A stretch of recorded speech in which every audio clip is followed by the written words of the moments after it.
This podcast is sponsored by Talkspace. You know when you're really stressed or not feeling so great about your life or about yourself? Talking to someone who understands can really help. But who is that person? How do you find them? Where do you even start? Talkspace. Talkspace makes it easy to get the support you need. With Talkspace, you can go online, answer a few questions about your preferences, and be matched with a therapist. And because you'll meet your therapist online, you don't have to take time off work or arrange childcare. You'll meet on your schedule, wherever you feel most at ease. If you're depressed, stressed, struggling with a relationship, or if you want some counseling for you and your partner, or just need a little extra one-on-one support, Talkspace is here for you. Plus, Talkspace works with most major insurers, and most insured members have a $0 copay. No insurance? No problem. Now get $80 off of your first month with promo code SPACE80 when you go to Talkspace.com. Match with a licensed therapist today at Talkspace.com. Save $80 with code SPACE80 at Talkspace.com.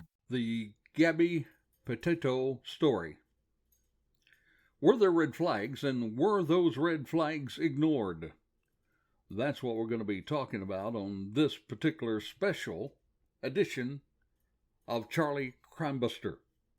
Before we get to those red flags, let's talk about the glaring red flag that was revealed on this chilling 911 call. Hi, can you hear me, sir? Yeah, I can hear you.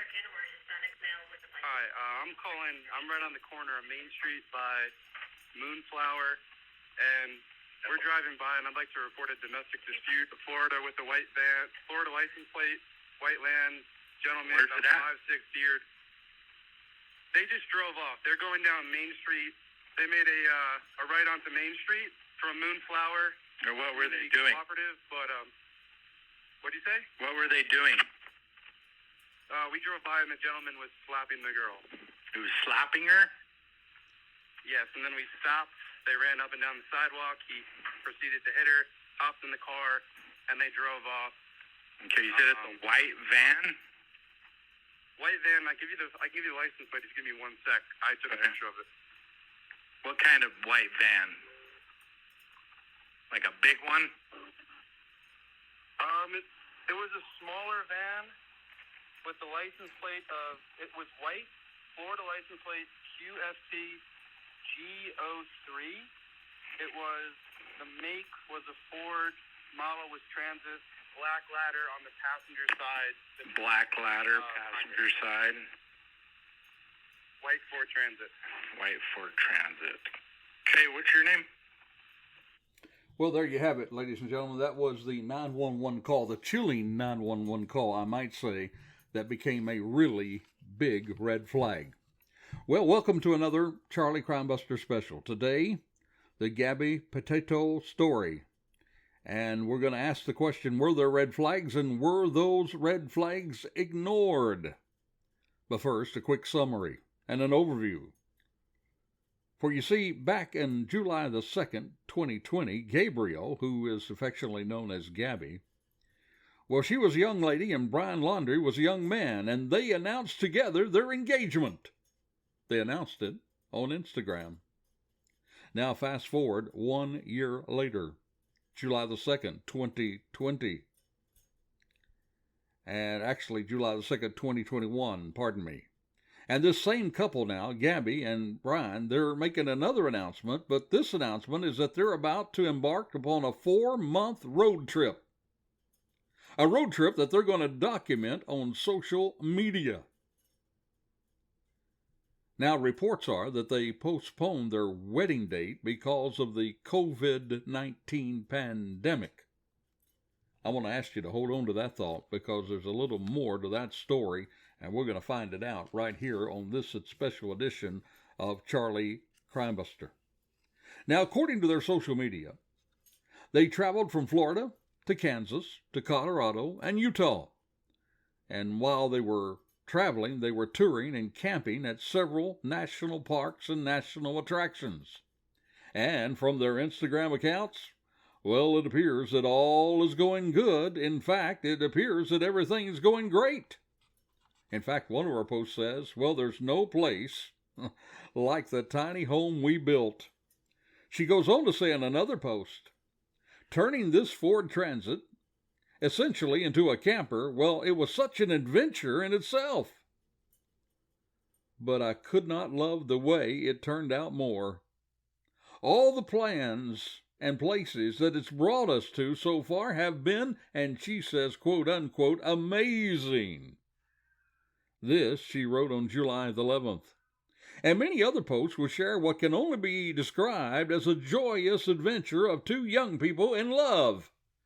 And my friend, it would not be till August the 12th that some of the world became aware of trouble in paradise. You see, it was in Moab, Utah, and it was just before the entrance to the Arches National Park. There, police responded to a disorderly conduct call. And on our last podcast, we covered this traffic stop in detail. We looked at this traffic stop from the perspective of a cop, and we asked, was there anything more that police could have done to prevent this horrible tragedy from occurring?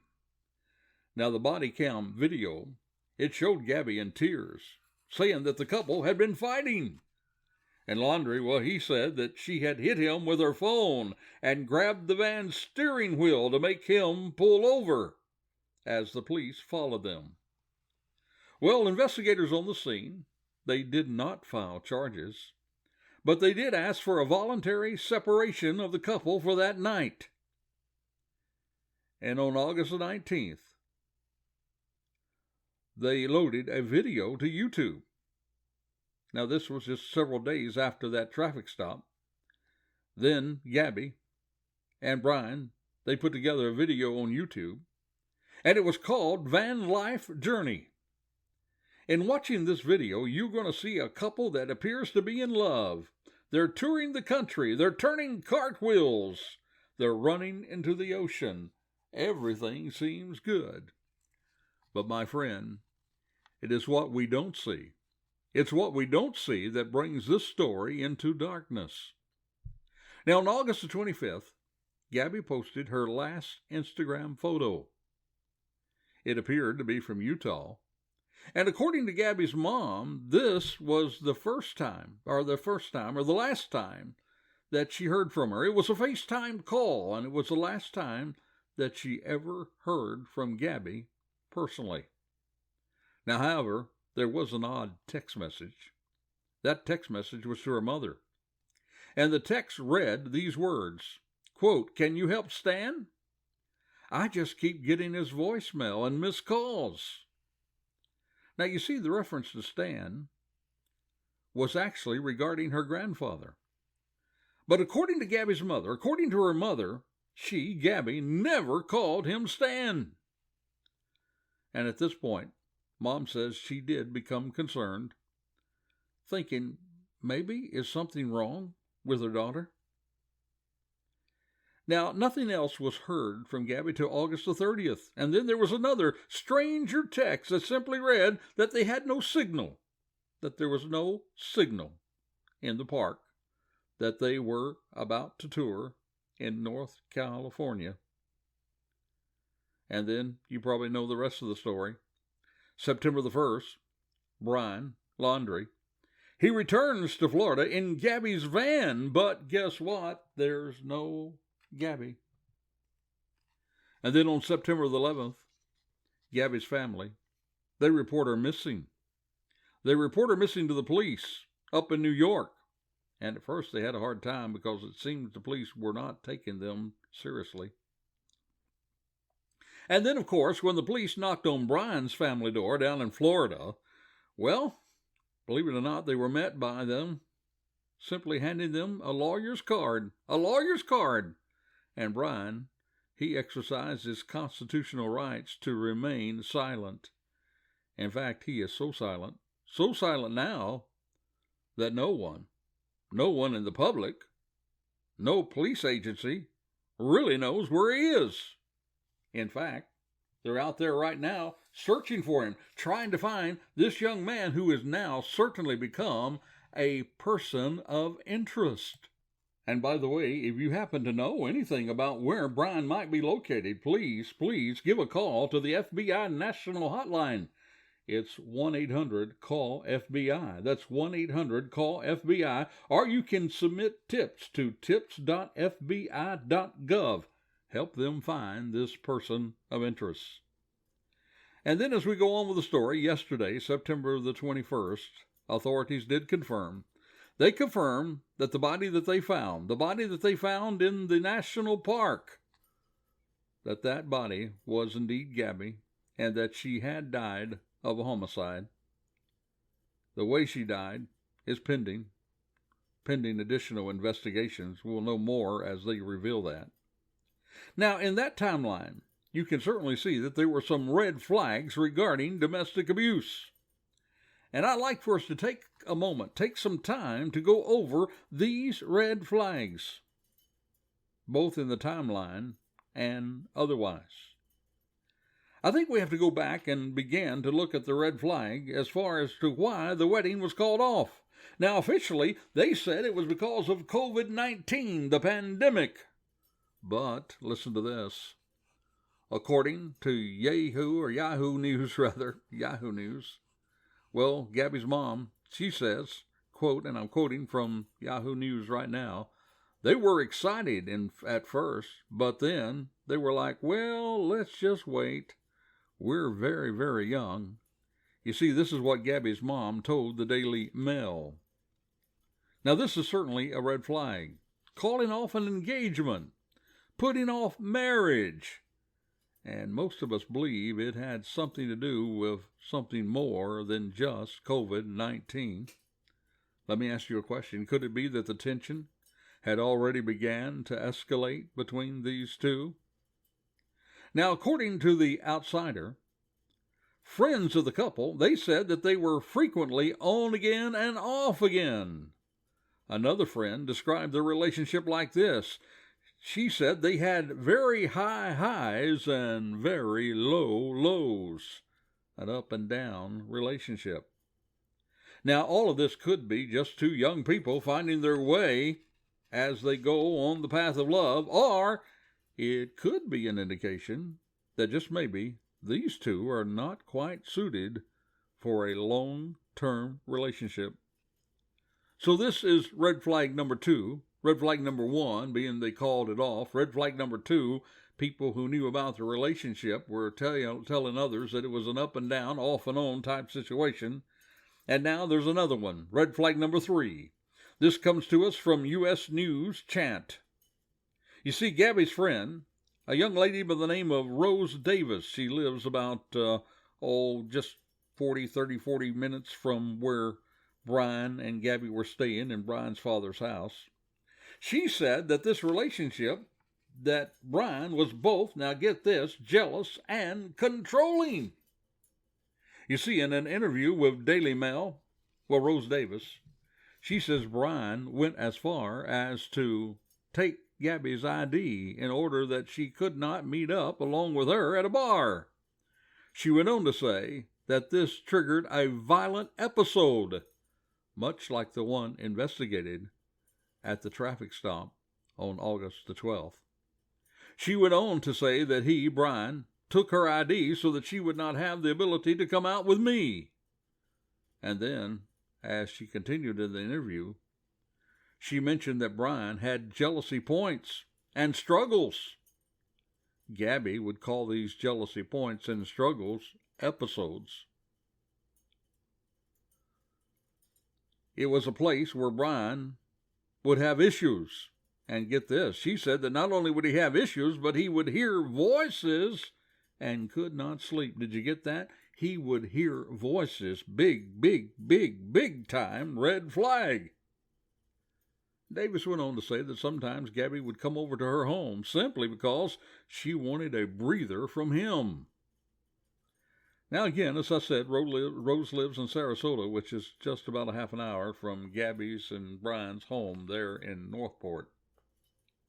You see, disturbing too to me was the fact that according to Rose, they had planned to meet around August the 29th. They were going to meet together while Gabby was on this road trip.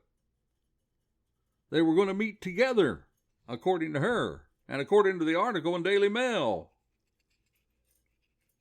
But we didn't hear hardly anything from Gabby around the time they were supposed to meet. So one has to ask, could this planned meeting, could that have set Brian off into one of those quote-unquote episodes? Could that have led to her demise? You see, this red flag is certainly disturbing to me. Jealousy and controlling is a red flag in any relationship. Let me take just a moment or two, just a minute or two, to share with you some of the signs that you might look for, and you might find out that if you're having these signs, you may be into a domestic relationship. There's plenty of signs out there. Someone has said if your partner bullies, threatens, or controls you, then you may be in an abusive relationship. If they accuse you of having an affair, if they blame you for their own abuse that they're getting from you, if they criticize you, if they tell you what to wear and how you should look, if they threaten to kill you or someone close to you, if they throw things or they punch the wall, they yell at you and they make you feel small. Maybe they even try to control your money. They keep cash and credit cards from you. They put you on an allowance. They put you on some sort of plan, and you have to explain every dollar that you spend. They may keep you from working whatever job you want. They may steal money from you or your friends. Or they will not even let you have the money to meet your basic needs. My friend, keep in mind about that money sign, because you're going to find it come up a little later. Now, if you think that you might be into an abusive relationship like this, as we said yesterday on the podcast, please call the National Hotline. The National Domestic Abuse Hotline, 1-800-799-SAFE, S-A-F-E, 1-800-799-SAFE, 1-800-799-7233, 1-800-799-7233. So you see, this red flag of controlling and jealousy, well, my friend, that's a big one. That's a big one. Now, our next red flag that we're aware of actually does come to us on August the 12th. Of course, the traffic stop itself revealed that there were problems in this relationship. However, you get the impression in the traffic stop, and we went over that yesterday. If you haven't heard that podcast, please go back and hear that one. It's simply called The Traffic Stop. Could the police have done more? Did they blow it? So make sure you take a listen to that podcast. But in this traffic stop, you got the idea, you got the impression that Gabby was the aggressor and that Brian, that he was the victim. But you see, those of us who've been around abused people, we know that often an abuse victim will often take the blame for the abuse. I cannot tell you how many times the domestics that I myself had to respond to where upon arresting the aggressor, well, that the victim, you had to end up struggling with the victim who was protecting the aggressor. Happens loads of times. You see, that traffic stop was definitely a red flag. But prior to the traffic stop, on August the 12th, there was even a greater red flag. That was the 911 call you heard at the very beginning. It reveals that more likely the real aggressor was identified as Brian. He was slapping and hitting Gabby, according to the witness. Even in the other account that one other told of, Brian was certainly locking Gabby out of the van, out of her own van. It was her van. He was locking her out of her own van, and he was keeping the keys from her again, controlling, and a big red flag. Add to this those strange texts that were received by Gabby's mother. You see, probably by that time, she may have already been dead. Who knows? Or maybe he just took the phone from her and made those texts himself while she was alive. Now the question is this. Were these signs ignored? And we're going to answer that in a moment. But first, let me again remind you that there are some stages of violence that you need to be aware of. There are basically 3 quick stages. Number 1, there's the tension building stage. That's when things get tense, and certainly we know that during that traffic stop they were in that tension building stage. And right following that stage comes the abusive stage. And then following that stage comes what is known as the honeymoon stage. The tension building stage, then the aggressor acts out, does something violent. Then he apologizes. He or she apologizes. I'll never do that again. I'm so sorry. I don't know what got into me. You just make me do this. Honey, I love you more than anything in the world. And then they make up and they go back over it again. And then that tension starts building again. And then there's abuse again. And then there's a honeymoon stage. And it keeps going back and forth through these 3 stages. Tension building, abusive, honeymoon stage. And no doubt that was probably what was happening in Gabby's and Brian's life. You see, now at any time during these stages, the victim may want out. And let me tell you something, friend. When that person wants out, any cop will tell you, any person will tell you who's been around it, those times are the most dangerous times in a relationship when someone's getting ready to walk away.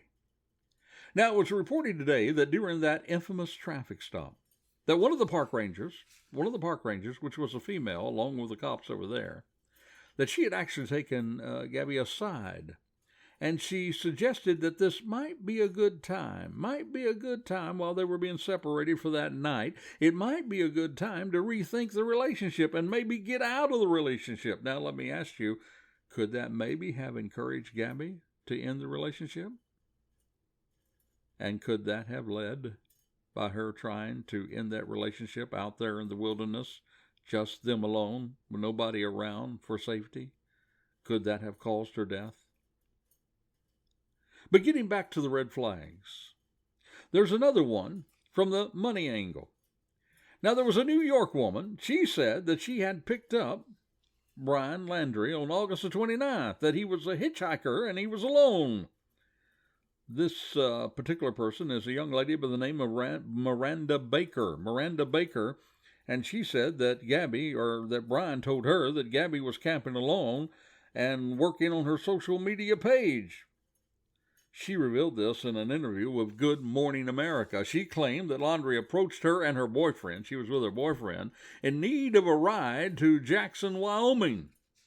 This was around 5:44 p.m. on that day. Now get this. You see, Landry, according to Baker, offered them $200 for just a 10-mile drive. Now remember, we said that one of the signs is this idea of controlling money. Because it's interesting to me, if you recall back during the 12th at that particular traffic stop, he said and she said that they did not have any money for a hotel room. Yet he had $200 to offer for a 10-mile ride. Now let me ask you a question. Do you think he was trying to flee the scene at that point? He was trying to get out of Dodge because he had done something wrong? Maybe he had killed Gabby? He was certainly behaving erratically because according to Baker, that after a couple of minutes he wanted to get back out of the car. He wanted to get in, then he wanted to get out. There was suspicious, erratic behavior. And all of this time, Gabby was silent on social media. She wasn't communicating with others. And here is yet another red flag, his behavior during that time. Now the question today is this. Were those red flags ignored? That's the question. And the answer is unfortunately to a great extent, yes, they were ignored. And because of that, a beautiful young lady filled with life and appreciation for the world around her is now dead, a victim of homicide. She's no longer with us. And you know, the chances are that you have someone in your circle of influence, someone that you know, or some person that you know, or some person you're acquainted with, they too may be a victim of domestic violence. They can hide it so well, just like this couple did. So, my friend, let me ask you, if you see the signs, please say something. Give them the number of the national hotline to call.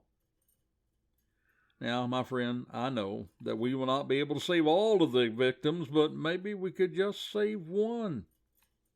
And let's do it, my friend. Let's do it in honor of Gabby, this free-spirited, loving, life-full girl who died much, much too early. This is Donnie Cantwell, a.k.a. Charlie Crimebuster, saying to you that domestic violence is real, and it impacts lives, and it destroys lives. Join with the brave men and women of law enforcement to make a stand against domestic violence. If you're in a domestic violence situation, get out. Get out as quick as you can. Get help to get out. Don't try to do it on your own. There's plenty of people to help you. Call your sheriff's department, your police department. They can get you to people that will give you the help that you need. And my friend, if you see something, please say something. Stay alert. Stay safe. Because, my friend, the life you save may be your very own. We have just concluded a special edition of Charlie Crimebuster. We're going to stay on this particular story because, my friend, we need now to locate this man that's in the wind, this young man who is a person of interest in this story. If you do know anything about where Brian is, please contact the FBI National Hotline, 1-800-FBI, call FBI, 1-800-CALL-FBI, or submit your tips to tips.fbi.gov. That's tips.fbi.gov. Let's get this man, and let's let him face the justice that he needs to face for this precious young lady. Till this time next time, goodbye. Time is precious, and so are our pets. So time with our pets is extra precious. That's why we started Dutch. Dutch provides 24/7 access to licensed vets, with unlimited virtual visits and follow-ups for up to 5 pets. You can message a vet at any time and schedule a video visit the same day. Our vets can even prescribe medication for many ailments, and shipping is always free. With Dutch, you'll get more time with your pets and year-round peace of mind when it comes to their vet care.